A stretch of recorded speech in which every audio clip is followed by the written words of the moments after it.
Thank you, Madam Speaker, for this opportunity. I stand here to confirm that I will vote no, and I oppose this bill with the strongest words possible. Madam Speaker, I would like those speaking in this House to go into their phones and see what's happening on the streets. If there is any public participation that needs to be done, it is now. Go out and see what's happening on the streets. All our uniformed policemen are out to tackle it out with the youths. The youths who are not from Kibera, the youths who are not from Majengo, they are from Karen, they are from Kayole, they are from Lavington, they are Christians, they are Muslims, they are all mixed races. They are against this bill. But because they voted for me, today I will vote for them, saying it is a no. Madam Speaker, there is a problem with the youth getting jobs in this country. And the majority of them are now depending on social media to make some pennies for them to feed their family. As we say that we have lowered the cost of bread, may I tell you, bread will not be affordable at all for these youths, because the smartphones that they use to do TikTok and any other small business that can give them funds, they have put a levy on it of about 225 shillings on top of the price that is already there. We know very well that we don't have smartphones here manufactured into better quality that they can use for their business. Madam Speaker, we are hurting the hustlers that we promised to help. They have created their own jobs for themselves, and we are still following them up where they are to hurt them more. Madam Speaker, we know that electricity is very expensive in this country, and more so, it's even irregular. You get electricity 1 hour, 2 hours, it is gone.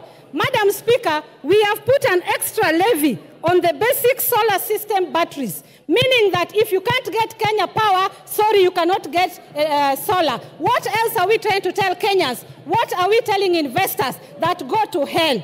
And I am telling you, Madam Speaker, since this government came into power, we have 30 companies that have closed down, including my favorite son's company called Cadbury that makes Cadbury chocolates. Soon he won't be able to get them at all because the company has closed. And other more like Procter & Gamble, Rickett & Banker, Colgate Palmolive, Cadbury, even Rubber. I can go on up to 30. Unfortunately, we brag here and say that we are creating jobs. May I tell you, the sanitary pads that we are bragging here that we have put levy on imported ones. I want you to know that all these women in this house, plus your daughters and sons, fellow men, they know that these sanitary pads that are being put on tax here, in other countries they're given. Member for Mandera South, Honorable Abdul Haro.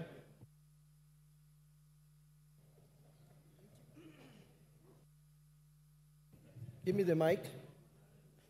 Yeah, thank you, Honorable Speaker, for giving me this opportunity to put my voice on this very important debate. Honorable Speaker, I must say the finance bill, as it was originally prepared by the Treasury, was a bill that I was prepared to vote no on a number of clauses.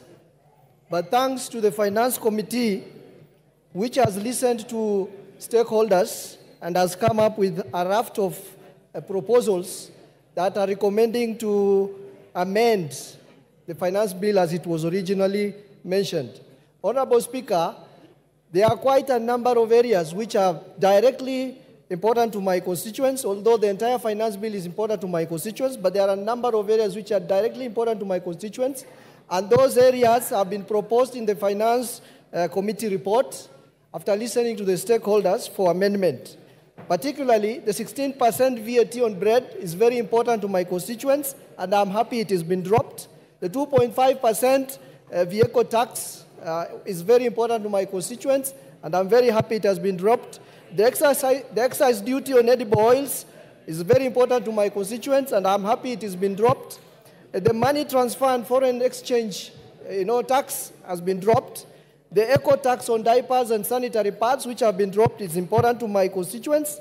And Honorable Speaker, the housing levy, the NSSF and NHIF, which is now a tax deductible item, is also very important, which means those who are salaried will not have a lot of taxes to pay.